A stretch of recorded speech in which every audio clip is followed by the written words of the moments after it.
Buenos días, ¿Cómo Gastón está? Viri, qué gusto estar con ustedes, sobre todo hablando de un tema que tiene unas horas de haberse Sí. publicado. O sea, realmente les agradezco la oportunidad que me dan de poder No. estudiar más de 300 páginas en unas horas. Gracias por no dejarme Gracias. dormir. Y pues sí, sale publicado el proyecto de sentencia del ministro Alcántara Carrancá.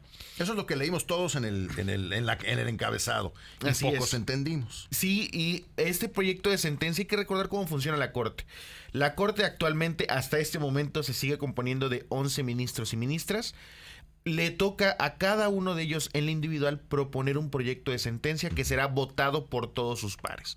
En el caso ya salió enlistado este asunto. El día 31 de octubre la Corte va a discutir la reforma judicial con el proyecto del ministro Alcántara Carrancá, que propone muchas cosas. Es un proyecto muy extenso. El ministro propone, número uno, entender que la democracia mexicana tuvo un proceso evolutivo y hay que entender cómo le dio origen a la democracia mexicana en la Constitución de 1917. Okay. Me parece muy interesante que el ministro propone algo que llamamos en el mundo jurídico como cláusulas pétreas o cláusulas intangibles. Es muy sencillo y es muy importante entender esto. Lo que propone el ministro es, a ver, esto sucede en democracias muy avanzadas o en democracias que se han consolidado y que en sus constituciones se establecen principios que son inamovibles, porque son tan fundamentales que no se pueden modificar. Dentro de esos, y lo que propone el ministro es, por primera vez en nuestra historia, declarar que en México tenemos una cláusula pétrea o cláusula intangible, que es la independencia judicial. Dice, a ver, desde que nace nuestro país o nuestra república, la independencia judicial es un valor fundamental, así como la libertad, así como la democracia, ¿no? De ese tamaño. De ese tamaño es este pronunciamiento. Y ahí desarrolla, y me parece que para efectos prácticos del espacio es, número uno, propone validar lo que es la elección de ministros y ministras para la Suprema Corte, para el Tribunal Electoral y para este famoso nuevo tribunal que se llama el Tribunal de Disciplina Judicial. Ahora bien, con respecto al Tribunal de Disciplina Judicial, lo que señala es, a ver, las facultades son tan amplias que pudieras remover pues a un juzgador por cualquier cosa y eso vulneraría pues la estabilidad que debe tener respecto a su cargo, ¿no? Por tanto, lo que sí es que elimina o invalida varias disposiciones de sanción a juzgadores, Okay. al menos con respecto al Tribunal Electoral. Con respecto a la Suprema Corte, el proyecto dice, la Suprema Corte estaría vulnerando un tema que se llama pues conflicto de interés, porque estaría pronunciándose sobre facultades que se le han dado y sobre la conformación de la Corte. Por lo tanto, todo lo que tenga que ver con la Suprema Corte queda intocado. O sea, vamos a ver los efectos seguramente. Bueno, ya si esto se aprueba el 31 de octubre, el próximo año estaríamos en la primera elección de nuestra historia de ministros y ministras de nuestro máximo tribunal. De hecho, recordemos... Pues dice sí mientras no sea la Suprema Corte. Dice, con relación, y eso es muy importante, con relación a jueces de distritos, a los jueces federales y los magistrados de circuitos, a los magistrados federales, la Corte propone invalidar todas las porciones normativas relacionadas a ellos. ¿Por qué? Porque decía, oye, los jueces y los magistrados son el punto clave de la independencia judicial. Claro. Por tanto, incluso recordemos que ellos tienen el derecho de estar en su empleo o en su cargo hasta que se configure algún supuesto de la ley, por lo cual deberían ser removidos. Eso no ha sucedido, incluso tanto así que por decreto estarían siendo removidos. Y esto vulneraría no solamente la independencia judicial, sino la garantía que tienen los juzgadores de su encargo, ¿no? También propone invalidar que esto suceda a nivel local. Ya recordemos que hay un artículo transitorio que habla de que ahora los estados también deberán contemplar esta dinámica de elección de jueces locales y magistrados locales. Al menos el proyecto propone invalidar todo esto porque vulnera el Estado republicano y federado, ¿no? O sea, las entidades federativas deberían ser lo suficientemente autónomas para determinar pues cuál sería el mecanismo ideal para seleccionar a los miembros del Poder Judicial. Ok. Y también se pronuncia respecto a el tema de la suspensión con efectos generales, ¿no? ¿Se acuerdan que este proyecto también abordaba, al menos la reforma judicial abordaba que si tú te ibas a un amparo contra leyes, no podía operar la suspensión para efectos generales, o sea, para todas y todos. Aquí, pues bueno, propone que esta porción normativa también sea invalidada, ¿no? Y bueno, es un proyecto que sí es demasiado amplio respecto a todo lo que invalida, sobre todo también a lo que valida, ¿ok? Creo que ese es un tema... También hay cosas que valida. Exactamente. Uno de los temas fundamentales que también invalida son los famosos jueces sin rostro, ¿no?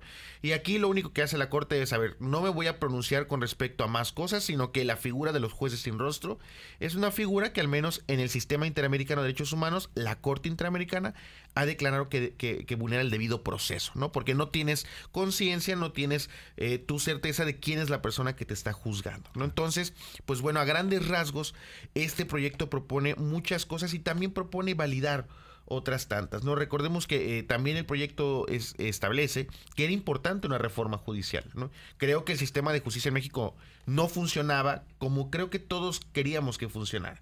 Pero pues que esta reforma, al menos esto dice el ministro textualmente, pues no atiende a los problemas de origen que ojalá en algún futuro pues se puedan resolver. Entonces no es que eche para atrás la reforma, sino que le quita ciertas cosas, por lo que estoy entendiendo. Me parece, sí, exactamente. De hecho, me parece que es un proyecto que intenta ser muy salomónico, ¿no? Como que intenta a ambas partes Micha y micha. Que se sienten agraviadas, ¿no? En el caso del Poder Judicial, pues me queda muy claro que a quienes beneficia eso es a la base trabajadora del Poder Judicial Federal, pero también le da su parte a esta corriente política mayoritaria que pues también quiere unas elecciones libres e independientes de los miembros de la Suprema Corte. ¿Y qué pasa entonces? ¿Se presenta esto? ¿Propone invalidar? ¿Se va a discutir? El 31. ¿Tienen los votos para poderla hacer válida? Tienen los votos, sí, pero recordemos que cuando se discute un proyecto de sentencia, los diversos ministros y ministras pueden proponer modificar el proyecto. Vamos a ver si algún ministro o ministra va a intentar proponer algo distinto al proyecto, ¿no? Me parece que por ahí trascendió en medios de comunicación que el proyecto se hizo público porque ya hubo una negociación política, al parecer, en el cual, pues bueno, al parecer se pudiera aprobar en sus términos este proyecto y habría en relación a esto, pues la renuncia de 8 ministros y ministras para efectos de agosto 2025. Sí, que ya lo anunciaron. Entonces, una vez que ocurre esto, ¿va para atrás la reforma judicial como la conocemos? ¿Se regresa a las cámaras? ¿Se toma esto? ¿Qué debe de suceder si procede? Claro, en este caso, la Corte está decidiendo invalidar, o sea, ya de facto, pues ya expulsar en este sentido de nuestro ordenamiento constitucional. Algo muy importante que analiza la Corte es, ¿puede la Corte analizar reformas constitucionales? Porque recordemos que la Corte lo que establece es si un acto o una norma está en los términos de la Constitución, pero no la Constitución misma.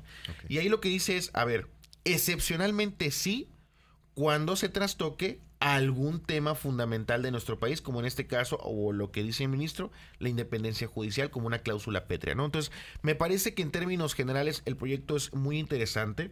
Sin duda, vamos a ver si alcanzan los votos para poder declarar la inconstitucionalidad y poder expulsar, ¿no? Recordemos que se necesitan los 8 votos. Sí, sí. Me parece que los 8 votos los tienen, al menos la corriente que está en contra de la reforma judicial por parte de los ministros y ministras de la Corte.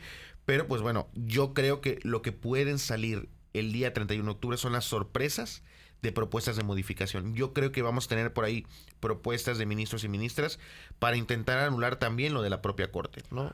¿Y esto le ves camino? A lo que voy es que siento que ya se les ha ordenado muchas cosas que al final logran como zafarlas, ¿no? O sea, por mencionar el caso de la despublicación o bajar del Diario Oficial de la Federación recientemente, que dijeron, no hay nada, y hasta el Senado, que no tiene vela en el entierro, dijo, no, sí, déjenlo así. O sea, como que pareciera que hay muchas órdenes, entre comillas, que se le han dado a la reforma judicial o alrededor de la reforma judicial que no caminan. ¿A este le ves camino? Qué pregunta tan interesante. Yo creo que estamos sumidos en un tema muy delicado de cumplir tanto mandatos como órdenes de poderes, ¿no? Por ejemplo, me parece también muy claro, y yo sí coincido, no estoy de acuerdo con las suspensiones que se han otorgado en favor de los amparos contra la reforma judicial. No estoy de acuerdo porque la Constitución es muy clara. Pero me parece que el que esté de acuerdo no debería estar relacionado a si incumplo o incumplo, ¿no? Yo creo que el tema o los mecanismos ideales hubieran sido impugnar. Y creo que esto nos deja ver la dinámica que siempre está tocando la reforma judicial, tanto de cumplimientos como incumplimientos. A ver, déjame, te tengo ahí para ir entendiendo este asunto. Es decir, cuando se le da una orden alrededor de, en este caso, la reforma judicial, en lugar de incumplir, es decir, decir me vale lo que me estás ordenando, mejor impugno a través de las formas, vamos a llamar correctas, o la vía legal que hay para hacerlo. Claro. Pero no se ha hecho, sino que solamente caigo en desacato. No sé si ese término sea correcto. Pues sí, o sea, no es un incumplimiento de la autoridad. Me parece que aquí lo importante es ver cómo se va a cumplir esto, ¿no? Si hemos visto que paso a pasito, desde que se presentan las demandas, se otorgan las suspensiones... A nada se le ha hecho caso. Ha habido una dinámica muy delicada entre los poderes. No sé qué vaya a desatar una decisión de esta naturaleza. Por algo, en el Senado y en la Cámara de Diputados no se le modificó nada al proyecto. Me parece que incluso no se aceptaron las propuestas de modificación que presentaron las diversas corrientes políticas, ¿no? Yo creo que, por ejemplo, ahí las corrientes políticas nos dejaron ver cuál va a ser la dinámica con relación a la reforma judicial. Si la Corte aprueba en todos sus términos este proyecto, me va a parecer muy interesante ver cómo los demás poderes, particularmente el Poder Legislativo, el Congreso de la Unión y el Poder Ejecutivo, cumplirán la sentencia. ¿Qué pasa si no cumplen? La presidenta dijo va porque va, el legislativo dice va porque va, no le hagan caso a esos señores y sigue para adelante. ¿Qué pasa en ese momento? Es una crisis constitucional de tamañas proporciones. Sin duda es una crisis constitucional que espero que no lleguemos, porque estaríamos hablando de, ahora sí, yo creo que en todos sus términos, la primera vez en la que un poder sí desacata un mandato de otro poder, ¿no? ¿Y qué pasa cuando eso, o qué pasaría si eso sucede? ¿A quién le corresponde ver que la ley se cumpla? En este caso, el garante de esta determinación sería la propia Corte, ¿no? Uh-huh. Y recordemos que la propia Corte tiene formas de poder exigir su cumplimiento. ¿Cómo? Desde, por ejemplo, en el caso de los apercibimientos hasta la más gravosa, pues iniciar un incidente para sancionar el cargo, o sea, remover del cargo al funcionario público, porque recordemos que el amparo es contra autoridades, ¿no? Uh-huh. En este caso, pues para poder remover al servidor público o iniciar una sanción contra el servidor público que incumpla. En este caso, a mí no me gustaría que llegáramos a una situación así, porque estaríamos hablando ahora sí de no solamente un conflicto, sino de una guerra entre el Poder Judicial y el Poder Ejecutivo y Legislativo, y creo que es lo que nadie en este país quiere. O sea, pero no es como que la Suprema Corte pueda decir que vaya la policía a buscar a quien haya incumplido. Bueno, puede ordenar su investigación ante la Fiscalía General de la República, pero bueno, o sea, el tema es no llegar hasta allá. Yo creo que la presidenta ha sido muy ojalá y no. Yo creo que la presidenta, a pesar de los posicionamientos de la presidenta, ha sido cautelosa. La presidenta Claudia Sheinbaum no ha sido una persona muy confrontativa contra el Poder Judicial. Creo que sí ha tenido un discurso claro en contra, pero hasta este momento no ha sido confrontativa. Yo creo que el legislativo ha sido más confrontativo que la presidencia. Ok. ¿Cuándo sabremos algo? El 1 de noviembre, ¿no? 31 de octubre inicia la discusión. Yo quiero creer que el proyecto es tan amplio que no se va a terminar de discutir en un solo día. Vamos a ver que a partir de ese momento inicia esta discusión y veamos hacia dónde para la reforma judicial. Bien. Pues René, te agradecemos la explicación. Al contrario, ustedes por la invitación. Siempre. El abogado académico René Ramírez Benítez, así lo encuentra en redes sociales. René Ramírez Benítez. Gracias.